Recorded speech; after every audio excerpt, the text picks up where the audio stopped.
देख रहे हैं विकासनामा न्यूज, आपके साथ मैं हूं राशि। आइए खबरों की शुरुआत करेंगे। ग्वालियर से बड़ी खबर, जहां केंद्रीय मंत्री ज्योतिरादित्य सिंधिया ग्वालियर आए। अंचल में 4 दिवसीय दौरे पर आए। सिंधिया ने कहा, आज दूरसंचार दिवस है, विश्व में दूरसंचार क्रांति आ रही है, भारत अग्रिम पंक्ति में है। 5G में तेजी का रोल आउट हुआ है, 22 महीने में 99% का काम हुआ है। 6G में नियम बनने जा रहे हैं, भारत तेजी से काम करेगा। सिंधिया MPL पर बोले। सिंधिया, MPL का रोमांच ग्वालियर में देखने को मिलेगा। MPCA और GDCA को लेकर आ रहा है। पिछली बार 5 टीम बनी थी, इस बार 2 नई टीम बनाई गई है। 3 महिला टीम भी खेलेगी। पिछली बार के 6 खिलाड़ी IPL में गए थे। ये MPL लीग नई क्रांति लेकर आ रहा है। इस बार भी लीग भी बहुत रोमांचक रहेगा। तुर्की के विरोध पर बोले, देश का भावुक निर्णय है, मैं देश की जनता के साथ हुए आतंकवाद का साथ दे रहा था। मैं देश की जनता के साथ हूँ, वो आतंकवाद का साथ दे रहा था। राष्ट्र सर्वोपरि है, राष्ट्र की सुरक्षा में कोई समझौता नहीं करेगा। सिंधिया। सब लोग ठीक हो? आज संचार दिवस पे आपका मैसेज चाहिए। आज विश्व संचार दिवस भी है और दूरसंचार डाक के आधार पर एक व्यक्ति से दूसरे व्यक्ति तक भावनाओं उत्पन्न करना और उन्हें एक व्यक्ति से दूसरे व्यक्ति तक पहुंचाना, ये दायित्व और जिम्मेदारी विभाग की होती है। पूरे विश्व में तेज़ी से जो दूरसंचार क्रांति आ रही है, उसमें प्रधानमंत्री नरेंद्र मोदी जी के नेतृत्व में भारत अग्रणीय पंक्ति में। जो 5G का रोल आउट देश में हुआ है, वो पूरे विश्व में सबसे तेज़ी का रोल आउट हुआ है। 22 महीनों में करीब 99% जिले, 82% जनता तक ये सूचना की क्रांति पहुंच चुकी है। और अब 6G जिसके नियम बनने जा रहे हैं, उसमें भी भारत नेतृत्व करेगा। डाक के क्षेत्र में भी नई विचारधाराएं, नई सुविधाएं उत्पन्न होने जा रही है। और हमारा डाक विभाग जो सबसे विस्तृत एक लॉजिस्टिक्स और डिस्ट्रीब्यूशन का चैनल है पूरे विश्व का, भारत का डाक विभाग। 1,64,000 हमारे पोस्ट ऑफिसेज हैं, करीब 2.5 लाख हमारे ग्रामीण डाक सेवक हैं।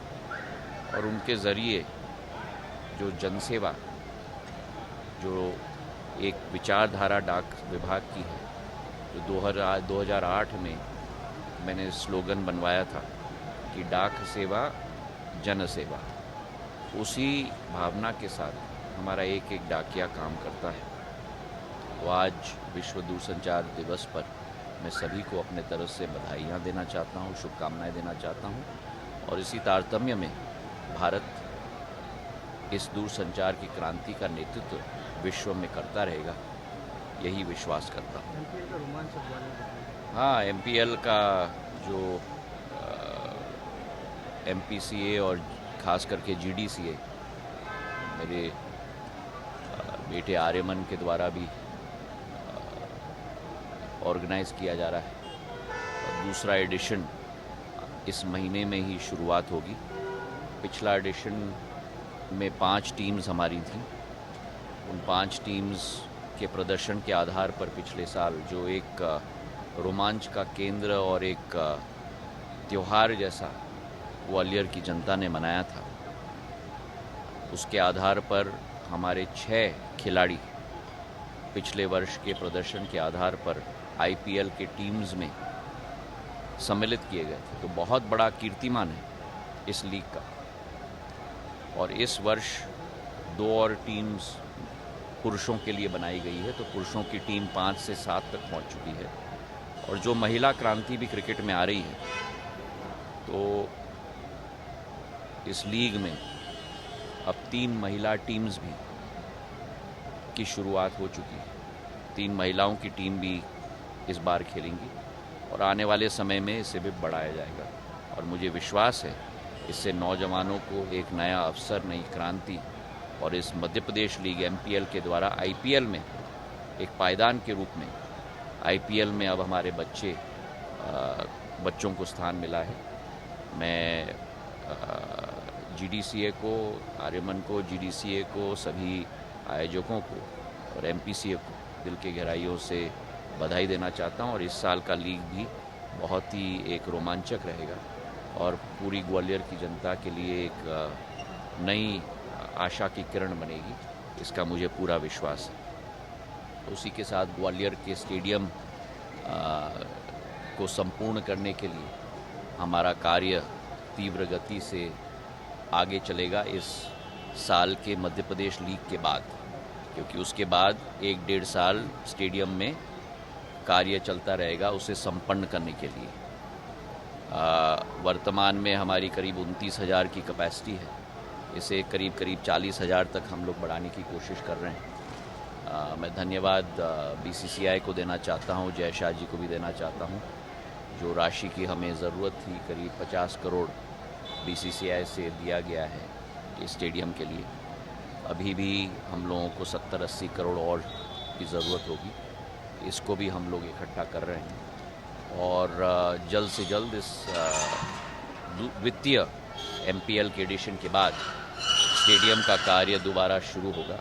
और मेरा विश्वास है कि अगले 1.5 साल के अंदर पूर्ण रूप धारण कर लेगा, तो 40,000 की हमारी सीटर स्टेडियम पूरे छत के साथ और सबके साथ अंतर्राष्ट्रीय स्तर की आधुनिक स्टेडियम हमारी पूर्ण रूप से तैयार हो जाएगी ग्वालियर के लिए। तो ग्वालियर में स्टेडियम, ग्वालियर में एयरपोर्ट, ग्वालियर में रेलवे स्टेशन, ग्वालियर में एलिवेटेड रोड, चंबल से पानी, मध्य प्रदेश लीग, आईएसबीटी और कई चीज़ों पर हम लोग काम कर रहे हैं। जब समय होगा तब आपसे हम लोग उस पर भी चर्चा करेंगे। अजरबैजान तुर्की बायकॉट शुरू हो गया है, अजरबैजान और तुर्की का जिस तरह से सपोर्ट किया हमारा। ये देश की जनता का एक भावुक निर्णय है और मैं देश की जनता के समक्ष नतमस्तक होता हूँ, क्योंकि जिन शक्तियों ने ऐसे आतंकवाद का साथ दिया हो और इस युद्ध में पाकिस्तान का साथ दिया हो, राष्ट्र भावना अर्पित हुई है, जागरूक हुई है और स्व इच्छा से देश के नागरिकों ने ये निर्णय लिया है और देश के नागरिकों को मैं प्रणाम करता हूँ कि राष्ट्र सर्वप्रिय है और राष्ट्र हित में और राष्ट्र की सुरक्षा में कोई भी समझौता ना कोई नागरिक करेगा और ना देश की जनता करेगी। बहुत बहुत धन्यवाद।